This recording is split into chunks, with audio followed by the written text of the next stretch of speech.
Lacson, Pamphilo Lacson, Chairman of the Committee on Public Order, Dangerous Drugs, is recognized to sponsor the measure. Mr. President, distinguished colleagues, I have the honor to report on the floor House Bill number 1341 under Committee Report number 574 entitled An Act Renaming the Hilltop Rizal Philippine National Police Command in the Municipality of Taytay, Province of Rizal as Camp General Licerio Geronimo, as authored by Honorable Congressmen Romeo Acop, Leopoldo Batawil, Gustavo Tambunting, and Cristina Roa Puno. Mr. President, records of the National Historical Commission of the Philippines tell us the rich legacy of General Licerio Imaya Geronimo, a Filipino farmer who later became one of the leaders of the secret revolutionary society known as the Katipunan. General Licerio, as he was popularly called, organized forces under his command in the towns of Montalban, San Mateo, and Marikina, all in Morong Province, now referred to as Rizal Province. His brilliant command of his men resulted in the retreat and defeat of the Spanish forces to attack General Emilio Aguinaldo in Mount Puray. In 1898, he was designated as the Division General of the Revolutionary Army in San Mateo. When the Filipino-American War began in 1899, he took the helm as the commanding general of the 3rd Military Zone of Manila. Mr. President, in December of 1899, at the Battle of San Mateo, Rizal, General Licerio gallantly led the command against American troops headed by Major General Henry W. Lawton. It was during this battle that one of Geronimo's tiradores de la muerte killed General Lawton, the highest-ranking American officer to fall in a battle against the Filipino revolutionaries. Notably, General Licerio's valiance led to our victories in pursuit of freedom and independence.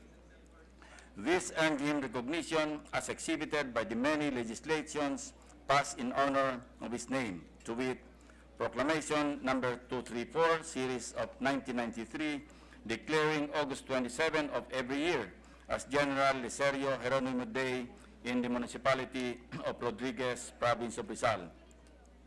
Republic Act number 11044, passed in 2018, renaming the Wawa Road at Barangay San Rafael, Municipality of Rodriguez, Province of Rizal, an extension of San Mateo Rodriguez National Secondary Road as General Licerio I. Geronimo Highway.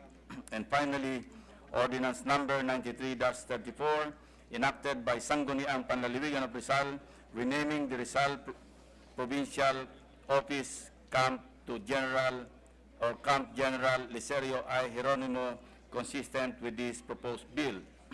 However, prior to the passage of Ordinance number 93-34, it appears that the area occupied by the present camp was acquired by the national government by virtue of a deed of donation executed by the Rizal Provincial Government through then Provincial Governor Isidro S. Rodriguez in 1972. Due to this, said ordinance cannot take effect since the said camp is already a property owned by the national government, and like any other national property, it cannot be renamed by a local government unit.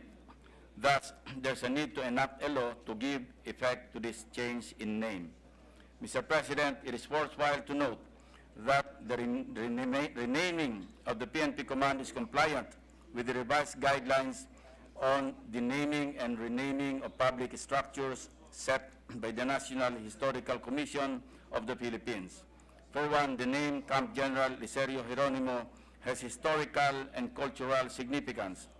It also contributes to positive development as it evokes national pride through the good example exhibited by the valiant soldier, General Geronimo.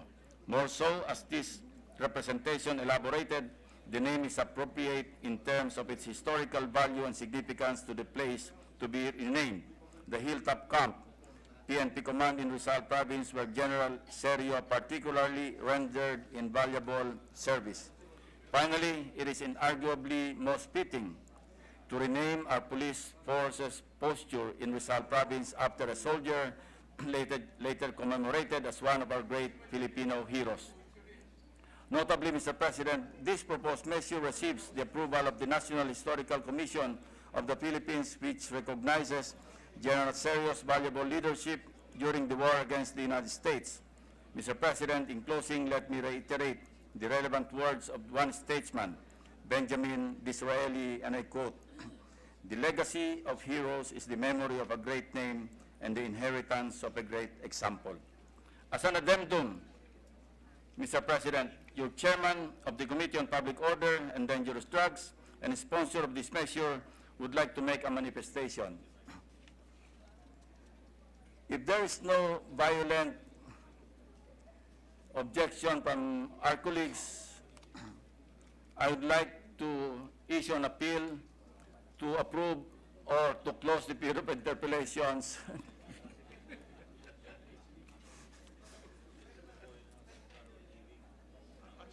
If it's approved, then Actually, otherwise, I'm ready to defend the measure on the floor, Mr. I President. believe that no members wish to interpolate. It's a local measure, Mr. President. There's no one who wishes to interpolate the measure. I move to close the period of interpolation. Any objection? The chair hears none. Period of interpellation is closed.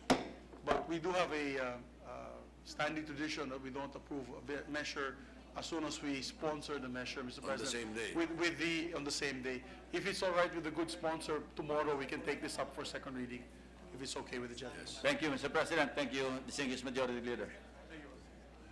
The manifestation of the majority leader is accurate.